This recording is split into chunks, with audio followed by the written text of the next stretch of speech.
Hello friends, welcome back to Pride weekly wealth programme. So friends, మనం previous వీడియోలో ఏదైతే stocks మనకు బయ్యింగ్కి ఇవ్వడం జరిగిందో దాని యొక్క పెర్ఫార్మెన్స్ చూసాం కదా. సో అప్పుడు మనకు 90% పైగానే మనకు రిటర్న్ అయితే ఉందన్నమాట. బట్ ఈ వారం మార్కెట్స్తో మనకు నియర్లీ 46-47% రిటర్న్ అయితే ఇక్కడ చూపిస్తుంది. అంటే నేను ఎక్స్ట్రా స్టాక్స్ అయితే ఇచ్చాను, అన్నీ కంబైన్ చేసుకుని అయితే ఇది మనకి ఇంత రిటర్న్ అయితే చూపిస్తుంది అనమాట. ఒకవేళ అదే ప్రీవియస్ రిటర్న్ మనం చెక్ చేసినట్టయితే, అంటే నేను ఇచ్చిన స్టాక్స్ తీసి మనం చూస్తే 74% రిటర్న్ వరకు కూడా మనకు ఉంది guys. But whatever it may be, still ఇదైతే ఇంకా ప్రాఫిట్లో ఉంది, మ్యాక్సిమం ఉంటాం కూడా. మనం పిక్ చేసుకున్న స్టాక్స్ అన్నీ కూడా టెక్నికల్ అనాలిసిస్ తోటో లేదంటే ఫండమెంటల్ అనాలిసిస్ తోటో పిక్ చేసుకున్న అయితే మాత్రం కాదు గైస్. వాటిని కూడా ఇంక్లూడ్ చేస్తూ, టెక్నికల్ అండ్ ఫండమెంటల్ కూడా ఇంక్లూడ్ చేస్తూ ఎక్స్ట్రాగా ఒకటి ఏంటంటే మనం ఇన్స్టిట్యూషనల్ ఆర్డర్ ఫ్లో అనమాట. అంటే ఈ ఎఫ్ఐఎస్, డిఏఎస్ ఉంటారు కదా, మనకు మ్యూచువల్ ఫండ్స్ కానీ బిగ్ ప్లేయర్స్ ఏ స్టాక్స్లో కొంటున్నారు అనే వాళ్ళ యొక్క ఫుట్ ప్రింట్ని తీసుకొని మనం స్టాక్స్ అయితే అనలైజ్ చేస్తాం గైస్. ఓకే, సో దానివల్ల ఏంటంటే 80% ఆఫ్ ది ఛాన్సెస్ మన స్టాక్స్ విన్ అవ్వడానికి అవకాశం. టోటల్ ఇప్పటి వరకు, అంటే ఈ వారం కంప్లీట్ అయ్యేసరికి ఇప్పటి వరకు నేను 29 స్టాక్స్ అయితే ఇవ్వడం జరిగింది. సో అందులో మనకు ఒకే ఒక్క స్టాక్ లాస్ అయింది. దాని నుంచి మనకు 7% అయితే లాస్ వచ్చిందనమాట. సో రిమైనింగ్ అన్నీ కూడా 50% ప్రాఫిట్లో ఉంటే ఇంకొక 50% మనకు లాస్లో అయితే ఉండడం జరిగింది. ఇంకా స్టాప్ లాస్లో అయితే హిట్ అవ్వలేదు. ఇదేంటంటే నేను మీకు ఎవ్రీ వీక్ మన యొక్క ప్రైడ్ వీక్లీ వెల్త్ ప్రోగ్రామ్లో అయితే ఎవ్రీ వీక్ నేను మీకు అప్డేట్ చేస్తాను. ఇక మనం ఆలోచన చేయకుండా ఈ వారం మనకు మంచి స్టాక్స్ ఏవైతే వచ్చాయో వాటిని అయితే అనలైజ్ చేద్దాం. సో ఫ్రెండ్స్, ఇంకా మనం టాపిక్లోకి వెళ్ళే ముందు మీరు కనుక మన యొక్క pride trading academy channel subscribe చేయలేనట్లయితే ఇప్పుడే సబ్స్క్రైబ్ చేయండి. అదేవిధంగా డిస్క్రిప్షన్లో ఉన్న లింక్ ద్వారా మన యొక్క టెలిగ్రామ్ ఛానల్ అయితే ఫాలో అవ్వండి గైస్. ఇక్కడ మన యొక్క టెలిగ్రామ్ ఛానల్ అయితే స్టాక్స్ అయితే ప్రొవైడ్ చేయడం జరుగుతుందన్నమాట రెగ్యులర్గా. సో వాటి యొక్క పర్టికులర్ స్టాక్, దాని ఎంట్రీ, అదేవిధంగా స్టాప్ లాస్ అండ్ టార్గెట్ కూడా ఇవ్వడం జరుగుతుంది గైస్. సో ఈ వారం మన స్టాక్స్ చెక్ చేసినట్లయితే మనకి టోటల్ వచ్చేసి 25 స్టాక్స్ అయితే మనకు బయ్యింగ్ అయితే రావడం జరిగింది గైస్. బట్ అందులో మనకు ఆల్రెడీ బయ్యింగ్కి వచ్చినాయి 5 స్టాక్స్ ఉన్నాయి. ఒకటి STL tech and SFL and RBL bank and next Swiggy and trend. నేను ఈ మొత్తం 4 స్టాక్స్ అయితే నేను ఇవ్వడం జరిగింది. ఎఫ్డిసి కూడా నేను బయ్యింగ్ అయితే ఇవ్వడం జరిగింది. బట్ ఇంకా ఆర్బిఎల్ బ్యాంక్ అయితే నేను ఇంక ఇవ్వలేదన్నమాట, ఎందుకంటే దాన్ని కొంచెం స్టడీ చేస్తున్నాను, అది మనకు అంత ఇదిగా కనిపించట్లేదు. సో ఇక్కడ చూసుకున్నట్లయితే ఆర్బిఎల్ బ్యాంక్ అనేది ఆల్రెడీ మనకు మూవ్ అయింది అనమాట. ఇక్కడ బ్రేక్అవుట్ అనేది మనం ఈ రేంజ్లో దీన్ని క్యాచ్ చేసి ఉంటే బాగుండు, బట్ మిస్ అయ్యాం. ఆల్రెడీ 40% వరకు కూడా మూవ్ అయింది just within 2 months of time స్పాన్లోనే. సో దానివల్ల నేనైతే అవాయిడ్ చేస్తున్నాను, ఎందుకంటే కరెక్షన్ రావడానికి అవకాశం ఉంది. ఇక్కడ రెసిస్టెన్స్ కూడా ఉంది ఈ ఏరియాలో. సో ఇది ఒక మనకు వెడ్జ్ ప్యాటర్న్లా కూడా కనిపిస్తుంది. సో ఇక్కడ నుంచి ఇంకొక 20% అయితే ఫాలో అవడానికి అయితే అవకాశం ఉందన్నమాట. సో అందుకని అయితే నేను దీన్ని అయితే అవాయిడ్ చేస్తున్నాను గైస్. ఇప్పుడు ఇక్కడ మనకు లాస్ట్ వీక్లో వచ్చినటువంటి ఈ స్టాక్స్, మంచి స్టాక్స్ అన్నీ కూడా ఒక్కొక్కటి నేను అనాలిసిస్ అయితే చేద్దాం గైస్. అక్కడ మనం ఏ రేట్లో బై చేయాలి, సో ఎందుకు బై చేయాలి రీజన్ అయితే మనం చూద్దాం. మొదటిగా ఓఎన్జీసీ అంటే మనకు తెలుసు కదా, ది బెస్ట్ స్టాక్. మనకి ఓఎన్జీసీ మనకు 16వ తారీఖున అయితే రావడం జరిగిందనమాట. సో అంటే ఈ హైని మనకు బ్రేక్ చేయాలి. 16వ తారీఖున హై బ్రేక్ చేస్తే మనకి ఇది పొటెన్షియల్ ఉంది ఈ హై వరకు కూడా వెళ్ళడానికి. సో అది బ్రేక్ అయినంత వరకు కూడా మనం అయితే వెయిట్ చేస్తాం అనమాట. సో నేనైతే జూమ్ చేస్తాను. 16వ తారీఖు ఇది మనకు రావడం జరిగింది. వీక్లీ టైం ఫ్రేమ్ చూస్తే సో ఈ విధంగా ఉంది. సో హైయర్ హైస్ అనేది చేస్తుంది, ఇంకొక హై అయితే చేయడానికి అవకాశం ఉంది స్టాక్ అయితే. ఎందుకంటే రీసెంట్గానే మనకు ఒక బ్రేక్అవుట్ అయితే ఇవ్వడం జరిగింది. వెరీ కీ లెవెల్ని కూడా బ్రేక్ చేసి మనకి పైకి అయితే మూవ్ అయిందనమాట. బట్ ఏంటంటే మన కన్ఫర్మేషన్ ఎంట్రీ తెలుసు కదా, ఆల్రెడీ మనం ప్రీవియస్ వీడియోలో చెప్పుకున్నాం. మనకి ఏదైతే సిగ్నల్ ఇచ్చే టైం ఉంటుందో ఆ టైం యొక్క హైని బ్రేక్ చేస్తే మనకు కన్ఫర్మ్ వస్తుంది. మీరు ఇక్కడ చూడొచ్చు, 16వ తారీఖు తర్వాత ఇంచుమించు 5 days ఇది మనకు అక్కడే మనకు ట్రేడ్ అయింది, కానీ ఆ హైన్ అయితే బ్రేక్ చేయలేకపోయింది అనమాట. Okay, just wait and see. ఒకవేళ ఇది మనకు బ్రేక్ చేసిందో లేదని అలా తెలుస్తుంది.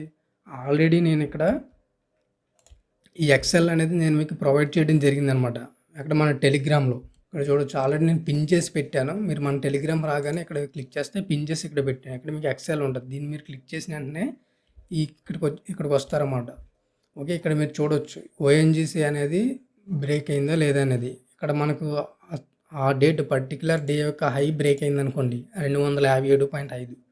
ఇక్కడ మనకు గ్రీన్ కలర్ వస్తుంది అన్నమాట. ఓకే, గ్రీన్ కలర్ వచ్చిన వెంటనే మనం బై చేయాలంటే కాదు, ఎందుకంటే రన్నింగ్లో ఉన్నప్పుడు కూడా గ్రీన్ కలర్ రావచ్చు కదా. క్లోజింగ్ వరకు వెయిట్ చేయాలి. అట్లీస్ట్ 3 o'clock, 3:30, 3:20, 3:15 టైం వరకు కూడా అది మనకు గ్రీన్ కలర్‌లో ఉందనుకోండి. అంటే ఆ హై పైన సస్టైన్ అయిందనుకోండి. సో, అప్పుడు మనం బై చేయాలనమాట. లేదంటే ఈలోపు నేను సిగ్నల్ అయితే టెలిగ్రామ్‌లో ఇవ్వడం జరుగుతది. మీరు అక్కడ ఫాలో అయితే సరిపోద్ది గైస్. సో, లేదు మీరు సెల్ఫ్‌గా మీరు ఓన్‌గా చూసుకుంటాననుకుంటే మీ ఇష్టం, మీరు చెక్ చేసుకోవచ్చు. బట్ ఏంటంటే ఈ హై అయితే బ్రేక్ చేస్తేనే మనకు పొటెన్షియల్ ఉంటది. అయితే ఈ స్టాక్ మనకొచ్చిన తర్వాత బై చేయాలా లేదనేది అది మీ ఇండివిడ్యువాలిటీకి నేను వదిలేస్తున్నాను. ఎందుకంటే ఇక్కడ మార్కెట్ క్యాప్ చూడండి 3,16,000 ఉంది. స్వింగ్ అండ్ పొజిషనల్ చేస్తే అవాయిడ్ చేయండి. ఎందుకంటే చాలా మార్కెట్ క్యాప్ ఉంది. ఈ మార్కెట్ క్యాప్ మనకి స్వింగ్‌కి, పొజిషన్‌కి పనిచేయదనమాట. ఓకే. అండ్ నెక్స్ట్ ఒకవేళ మీరు లాంగ్ టర్మ్ అనుకోండి బ్రహ్మాండంగా తీసుకోండి. ఓకే. లార్జ్ క్యాప్ మంచి స్టాక్ కూడాను. దీని యొక్క సెక్టర్ ఇక్కడ ఇచ్చాను. Oil and gas. And next stock మనకి ఎఫ్‌డిసి. సో, ఎఫ్‌డిసి మనకు 16వ తారీఖున ఇవ్వడం జరిగింది. సో, ఇదనమాట హై. బట్ ఏంటంటే దీన్ని నేను ఆల్రెడీ బయింగ్ అయితే ఇవ్వడం జరిగింది. ఎందుకంటే దీని యొక్క ప్రీవియస్ డేస్‌లోనే ఇది మనకు కాస్త ఇన్‌స్టిట్యూషన్స్ ఎవరైతే బిగ్ ప్లేయర్స్ యొక్క యాక్టివిటీ ఈ ఏరియాలో ఉంది ఇక్కడ. సో, ఇక్కడ నుంచి ఖచ్చితంగా సపోర్ట్ తీసుకొని వెళ్తదని చెప్పి నేను స్టాప్ లాస్ ఈ ఏరియాలో ఇచ్చి నేను బయింగ్ అయితే ఇవ్వడం జరిగిందనమాట. ఇంట్రెస్ట్ ఉంటే బై చేయండి. బై చేసే ముందు మీరు మన యొక్క డిస్క్లైమర్‌ని ఒకసారి అయితే చూడండి గైస్. అండ్ నెక్స్ట్ స్టాక్ మనకి ఎస్ఎఫ్ఎల్. సో, ఎస్ఎఫ్ఎల్ ఆల్రెడీ మనం బయింగ్ అయితే ఇవ్వడం జరిగిందనమాట. 16వ తారీఖున హై బ్రేక్ చేసింది. దీని కింద స్టాప్ లాస్ మనకి ఇది చూడొచ్చు. స్టాక్ కూడా చాలా డౌన్ ఫాల్ అయితే అవుతూ వచ్చిందనమాట. ఇది సేల్ ఆఫ్ హోమ్ అంట లిమిటెడ్. సో, ఇక్కడ నుంచి అయితే మనం బై చేయొచ్చు. దీన్ని ఈజీగా మనం టార్గెట్ పెట్టొచ్చు గైస్. ఇది మనకు మంచి పొటెన్షియల్ ఉంది. మనకు ఎలియట్ వేవ్ థియరీ వేసుకున్నా కానీ 5 టైమ్స్ అనేది డౌన్ సైడ్ అయిపోయింది. సో, మాక్సిమం దీని యొక్క ట్రెండ్ బ్రేక్ చేసి అప్ ట్రెండ్ కూడా మూవ్ అవ్వడానికి అవకాశం ఉంది. అదేవిధంగా ఇక్కడ మనకు లాట్ ఆఫ్ సస్టైనిటీ ఈ ఏరియాలో సస్టైన్ అయిన తర్వాత బ్రేక్అవుట్ ఇచ్చి మంచి ర్యాలీ చేసింది. మళ్ళీ ఇక్కడ మంచి సపోర్ట్ అయితే ఉండడానికి అవకాశం ఉంది. షార్ట్ టర్మ్‌లో ఇది మనకు ఈ రేంజ్ వరకు కూడా మూవ్ అవుతుంది. 25, 30, 50% వరకు కూడా షార్ట్ టర్మ్ ఈవెన్ స్వింగ్ పొజిషన్‌లో పనిచేస్తది. లాంగ్ టర్మ్‌కి హోల్డ్ చేయాలన్నా హోల్డ్ చేయొచ్చు. ఇది మరొక ఆల్ టైమ్ హై కూడా వెళ్ళడానికి అవకాశం ఉంది. ఎందుకంటే ఇన్‌స్టిట్యూషన్స్ ఎక్కడ ఎంటర్ అవుతున్నారంటే ఖచ్చితంగా వాళ్ళు లాస్ అవ్వడానికి కాదు కదా! ఆ స్టాక్స్‌ని సపోర్ట్ చేస్తున్నారు కాబట్టి దాని యొక్క పనితనం అనేది నెక్స్ట్ 3, 4 మంత్స్‌లో వాళ్ళు క్వార్టర్లీ రిజల్ట్స్‌లో మంచిగా చూపించడం జరుగుతది guys. Next SCA shipping corporation. ఈ సేల్ ఆఫ్ హోమ్ అనేది మనకు కన్స్యూమర్ డ్యూరబుల్స్ అనమాట. Furniture and home furnishing industry కింద అయితే వస్తుంది ఇది మనకి. SCA shipping corporation of India. ఇది మనకు బాగా ఫేమస్ కంపెనీ. దీని యొక్క మార్కెట్ క్యాప్ వచ్చి మనకు 10,000 కోట్లలో ఉంది. ఓకే. ఇది మనకి 16వ తారీఖున అయితే మనకు బయింగ్ అయితే ఇవ్వడం జరిగిందనమాట. సో, దీన్ని మనం వీక్లీ టైమ్ ఫ్రేమ్ చూస్తే వీక్లీలో ఆల్రెడీ హైకెళ్ళి రిట్రేస్‌మెంట్ కూడా అయిపోయింది. ఇక్కడ మనం యాక్చువల్‌గా ఈ స్టాక్ మనం మిస్ అయ్యామని చెప్పాలి. ఎందుకంటే మనం ఈ ఏరియాలో ఎంటర్ అయ్యి ఉంటే మంచి రిజల్ట్ అయ్యొచ్చును. బట్ స్టిల్ దీనికి ఇంకా పొటెన్షియల్ ఉంది కాబట్టి మనం ఈ స్టాక్‌ని అయితే తీసుకోవడం జరిగిందనమాట. అండ్ నెక్స్ట్ స్టాక్ మనకు టీఐ తిలక్ నగర్ ఇండస్ట్రీస్ అంట 6,900 కోట్లు. ఇది మనకు ఫాస్ట్ మూవింగ్ కన్స్యూమర్ ఎఫ్ఎంసీజీ కేటగిరీలో ఉంది. ఎఫ్ఎంసీజీ సెక్టర్ ఇది మనకు. ఇది కూడా మనకు 16 తారీఖున బయింగ్ ఇచ్చింది. దీని హై అయితే ఇంకా బ్రేక్ అవ్వలేదు కాబట్టి మనం హోల్డ్ చేస్తాం. ఇది బ్రేక్ అయినంత వరకు కూడా ఎంటర్ అవ్వమాట. And next Medanta and ultra cement and happiest minds. ఇది నేను ఆల్రెడీ చెప్పాను కదా మీకు వాచ్ లిస్ట్‌లో యాడ్ చేసుకోమని చెప్పి. ఇక్కడ చూడండి మనకు 17వ తారీఖున మనకు మంచి బయింగ్ చూడండి ఇక్కడ మనకి ఎంత పర్సెంటేజ్ మూవ్ అయిందో. సో, ఇది మనకు ఈ హై బ్రేక్ అయినంత వరకు కూడా మనం వెయిట్ చేస్తాం. ఒకవేళ ఈ గ్యాప్‌లో మళ్ళీ ఇన్‌స్టిట్యూషన్స్ ఏదైనా వచ్చిందనుకోండి సిగ్నల్ అంటే వాళ్ళు లార్జ్ కేటగిరీలో ఎంటర్ అవుతున్నట్టు మనకేమైనా తెలిసిందనుకోండి. సో, అప్పుడు మళ్ళీ ఆ డేనైతే మనం పిక్ చేసుకుంటాం అన్నమాట. దీనికైతే మంచి పొటెన్షియల్ ఉందని నేను అనుకుంటున్నాను. అంటే మంచి ఛాన్స్ ఇది మనకు ఖచ్చితంగా 50%, 100% రేట్‌నైతే ప్రొవైడ్ చేస్తది. ఈ ఏరియాలో ఎంటర్ అవుతే. కానీ మనం కన్ఫర్మేషన్ చేసుకొని ఎంటర్ అవ్వడానికి అయితే ట్రై చేద్దాం. ఓకే. వితౌట్ కన్ఫర్మేషన్ ఎంటర్ అయితే ఎందుకంటే స్టిల్ ఇంకా డౌన్ ట్రెండ్ అనేది ఎంత దూరమైనా వెళ్తది కదా! సో, స్టాక్ డౌన్ ట్రెండ్‌లో ఉండేటప్పుడు మనం దాన్ని డిస్టర్బ్ చేయకూడదు. దాని పని అది చేసుకొనివ్వాలి. మనకి ఎప్పుడైతే ట్రెండ్ చేంజ్ అయ్యి సిగ్నల్ ఇస్తదో కొంచెం ప్రీమియంగా ఎంటర్ అయినా పర్లేదు. ఎందుకంటే అది ఇంకా పైకి మూవ్ అవ్వడానికి అవకాశం ఉంటది. ఓకే. పెరిగిపోద్దని చెప్పి కంగారు పడాల్సిన అవసరం అయితే లేదు. మనం particular stop loss and target maintain చేసినప్పుడు భయపడాల్సిన పనే లేదు. ఈ స్టాక్ కాకపోతే ఇంకో స్టాక్. ఓకే. ఇందులో లాస్ అయినా నో ఇష్యూ. మనకు వేరే స్టాక్ ఉంది. అందులో మనం ప్రాఫిట్ గెయిన్ చేస్తాం. మనం గెయిన్ చేస్తే మాత్రం ప్రాఫిట్ మామూలుగా ఉండదు. ఓకే. 20%, 30% కాదు. నేను లాస్ట్ ఇయర్ కొన్ని స్టాక్స్ ఇచ్చాను. మనకి టెలిగ్రామ్‌లో మీరు చూడండి. ఇక్కడ పిన్ చేసి ఉన్నాయి. ఈ కంపెనీస్ నేను ఆ టైంకే 380% రిటర్న్. కానీ మీరు ఇప్పుడు ఈ చెక్ చేస్తే ఒక్కొక్కటి 500%, 300%, 1000% రిటర్న్స్ కూడా ఉన్నాయి. 27 ఉన్నాయి. నేను ఆల్మోస్ట్ 50+ కంపెనీస్ వరకు కూడా ఇవ్వడం జరిగిందనమాట. ఓకే. లాట్ ఆఫ్ రిటర్న్స్ అయితే ఎర్న్ చేయడం జరిగింది. మేము లాస్ట్ ఇయర్‌లో 23, 24 ఆ టైంలో చూసుకున్నట్లయితే. అండ్ నెక్స్ట్ మనకు fin pipe and EMIL ask auto limited, Manyavar. So ఈ కంపెనీస్ అన్నీ కూడా పర్టికులర్ డే యొక్క హైని బ్రేక్ చేయలేదు. మనకి సిగ్నల్ అయితే ఇచ్చినాయి. జస్ట్ మనం వాచ్ అండ్ వెయిట్ అంతే. సిగ్నల్ వచ్చాక వాటిని ఏంటో నేను మీకు టెలిగ్రామ్లో అయితే అప్డేట్ అయితే చేస్తాను.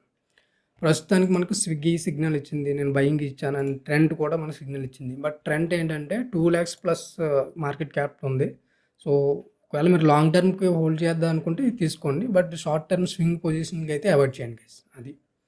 And next Waaree engineer, power grid and NTPC green and Afcons and Godrej properties and spark and REC limited. So ఈ స్టాక్స్‌ని వాచ్ లిస్ట్‌లో మీరు పెట్టుకోండి. ఇది మనకు మొన్న ఇచ్చినాయి అనమాట శుక్రవారం. సో ఆ పర్టికులర్ డే యొక్క హై బ్రేక్ చేస్తే కనుక మనం ఆ స్టాక్స్ని బయింగ్ వెళ్ళొచ్చు. స్పార్క్ మనకి శుక్రవారం మనకి ఇచ్చింది కానీ బయ్యింగ్కి, కానీ నేను దాన్ని స్టడీ చేసినప్పుడు ఇది యాక్చువల్గా 5వ తారీఖున మనకి ఇచ్చింది అనమాట. సో 5వ తారీఖు కన్నా హై కన్నా ఇంకా లోలోనే ట్రేడ్ అవుతుంది. దాన్ని జస్ట్ అది బ్రేక్ చేసింది అనుకోండి, మనం బయింగ్కి అయితే వెళ్ళిపోవచ్చు అనమాట. అయితే మీరు ఏదైనా స్టాక్స్ బై చేసే ముందు ఇక పోర్ట్ఫోలియో యొక్క సెక్టార్ని మీరు చూడండి. ఆ సెక్టార్స్ అనేది ఒకే సెక్టార్లో ఎంటర్ అవుతున్నారు అనుకోండి, అవాయిడ్ చేయండి. మల్టిపుల్ సెక్టార్స్ చూడండి. ఒకవేళ మీరు ఒక 15-20 స్టాక్స్ ఎంటర్ అవుతున్నారు అనుకోండి, ప్రతి సెక్టార్లో కూడా కనీసం 2-3 కంపెనీలు ఉండేలా ప్లాన్ చేయండి అనమాట. ఓకే. సో ఆ విధంగా మీరు సెక్టార్ వైజ్ డైవర్సిఫికేషన్ చేస్తే పోర్ట్ఫోలియో అనేది హెల్తీగా ఉంటుంది. ఒకవేళ ఇన్ కేస్ మనకు మార్కెట్లో ఫాల్ వచ్చినా ఒక సెక్టార్ కాకపోయినా ఇంకొక సెక్టార్ మనల్ని కాపాడుతుంది అనమాట. అంటే సడన్ ఫాల్స్ ఏదైనా న్యూస్ ద్వారా ఏదైనా అయినా కానీ, ఎంత బ్యాడ్ న్యూస్ అయినా సరే ఒక సెక్టార్కి కాకపోతే ఇంకో సెక్టార్కి పాజిటివ్ ఉంటుంది కదా. ఓకే. ఒకరికి బ్యాడ్ ఇంకొక గుడ్ అవుతుంది ఎప్పుడైనా సరే, అవునా కదా. సో ఆ విధంగా అన్నా సరే మన పోర్ట్ఫోలియో అనేది సేవ్ అవుతుంది గైస్. సో ఫ్రెండ్స్, ఇదైతే ఈ వారం మనకు వచ్చినటువంటి స్టాక్స్ యొక్క అప్డేట్ అనమాట. నేను మీకు ఎవ్రీ వీక్ మనకి ప్రైడ్ వీక్లీ వెల్త్ ప్రోగ్రామ్ తీసుకొస్తాను. అదేవిధంగా ఈ స్టాక్స్ యూజ్ చేసి తక్కువ క్యాపిటల్తో ఎక్కువ మనీ ఎలా ఎర్న్ చేయాలనేది కూడా ఒక వీడియో అయితే నేను మీకు తీసుకొస్తాను గైస్ వెరీ సూన్. సో దాన్ని యూజ్ చేసి మీరు సిస్టమేటిక్గా risk and money management follow అవుతూ మీరు కనుక సిస్టమేటిక్గా నేను చెప్పిన స్ట్రాటజీలో వెళ్ళారంటే కనుక మీకు ఖచ్చితంగా పర్ ఇయర్ 100-200% రిటర్న్స్ అయితే రావడానికి అవకాశం ఉంది. ఓకేనా. అట్లీస్ట్ ఇప్పుడు జనరల్గా నార్మల్గా మనకు స్టాక్స్లో ఇన్వెస్ట్మెంట్ చేసాం అనుకోండి, ఎవ్రీ ఇయర్ మనకు అంతంత రిటర్న్ రాదు కదా. మనం ఎఫ్డీలో చేసినా కానీ 7-8%, మ్యాక్సిమం 9% రిటర్న్ అయితే వస్తుంది. బట్ మనం స్టాక్ మార్కెట్లో ఇన్వెస్ట్ చేసేది దేనికి అట్లీస్ట్ మనకు 20%, 25% అనేది మనం రిటర్న్ అనేది గెయిన్ చేస్తుంటారు యూజువల్లీ. బట్ దానికన్నా ఎక్కువ రిటర్న్ అయితే మనం ఏ విధంగా అచీవ్ చేయాలనేది అయితే మన దగ్గర ఒక మంచి ఈక్విటీ స్ట్రాటజీ అయితే ఉందన్నమాట.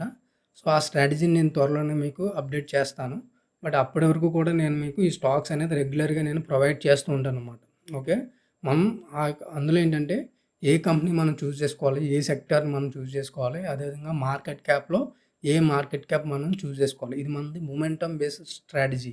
అంటే ఒక కంపెనీలో ఇన్వెస్ట్మెంట్ చేస్తూ మనం కంటిన్యూస్గా సంవత్సరాల తరబడి లేదంటే నెలల తరబడి హోల్డింగ్ ఇచ్చేయను. మ్యాక్సిమం మనం 3 months వరకు హోల్డ్ చేస్తాం.